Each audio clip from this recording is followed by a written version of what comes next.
Hi hello ಎಲ್ರಿಗೂ ನಮಸ್ಕಾರ, welcome back to the channel.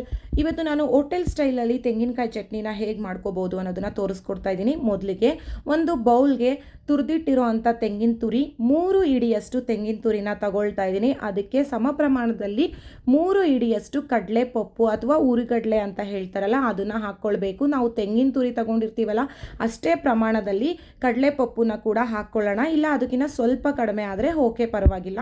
ಮತ್ತು ಒಂದು 2 ಇಂಚಷ್ಟು ಶುಂಠಿ ಕಟ್ ಮಾಡಿರೋ ಅಂಥದ್ದು, ಹಾಗೆಯೇ ಒಂದು 8 ಇಲ್ಕು ಬೆಳ್ಳುಳ್ಳಿ ಮತ್ತು ಒಂದು 20 ಕೆಂಪು ಮೆಣಸಿನಕಾಯಿ, ಒಂದು 2 ಕಡ್ಡಿಯಷ್ಟು ಕರಿಬೇವನ್ನ ನಾನು ಫ್ರೈ ಮಾಡ್ಕೊಂಡಿದ್ದೀನಿ.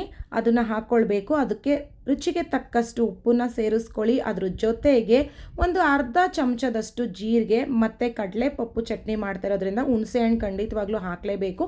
ಒಂದು ಸ್ವಲ್ಪ ಹುಣಸೆಹಣ್ಣು, ಕಡಲೆಪಪ್ಪು ಅಥವಾ ಕಡಲೆ ಬೀಜ ಯಾವುದಕ್ಕೆ ಆಗಲಿ ಹುಣಸೆಹಣ್ಣು ಸೇರಿಸ್ಕೊಳ್ಳೇಬೇಕು. ಇವಾಗ ಇದಿಷ್ಟನ್ನು ಮೊದಲು ಮಿಕ್ಸ್ ಮಾಡ್ಕೊಂಡ್ಬಿಡೋಣ. ಮಿಕ್ಸ್ ಮಾಡಿದ ಮೇಲೆ ನೆಕ್ಸ್ಟು ಇದನ್ನು ಒಂದು ಮಿಕ್ಸಿ ಜಾರ್ಗೆ ಹಾಕ್ಕೊಂಡು ನಾವು ರುಬ್ಕೋಬೇಕು.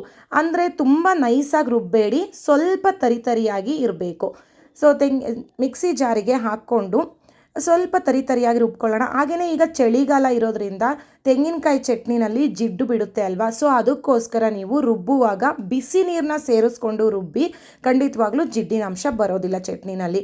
ಈಗ ನೋಡಿ ತರಿಯಾಗಿ ರುಬ್ಬಿದ ಮೇಲೆ ಕೊನೆಯಲ್ಲಿ ಸ್ವಲ್ಪ ಕೊತ್ತಂಬರಿ ಸೇರಿಸ್ಕೊಂಡು ಸ್ವಲ್ಪ ಗ್ರೈಂಡ್ ಮಾಡ್ಕೊಳ್ಳಿ. ನೋಡಿ ಹಚ್ಚ ಹಸಿರು ಇದೆಯಲ್ಲ ಅದು ಹಾಗೆ ಕಾಣಿಸ್ಬೇಕು. ಇವಾಗ ಇದನ್ನೆಲ್ಲ ಒಂದು ಬೌಲ್ಗೆ ನಾವು ಹಾಕ್ಕೊಳ್ಳೋಣ. ಸೊ ನಾವಿವಾಗ ಒಂದೇ ಸಲ, ನಾನು ಜಾಸ್ತಿ ಚಟ್ನಿ ಮಾಡ್ತಿರೋದ್ರಿಂದ ಒಂದೇ ಸಲ ಜಾರ್ಗೆ ಹಾಕಿ ರುಬ್ಬೋಕ್ಕಾಗಲ್ಲ ಅಂದ್ಬಿಟ್ಟು ನಾನು ಎಲ್ಲ ಮಿಕ್ಸ್ ಮಾಡಿಕೊಂಡು ಸ್ವಲ್ಪ ಚಟ್ನಿನ ರುಬ್ಬಾಕೊಂಡಿದ್ದೀನಿ.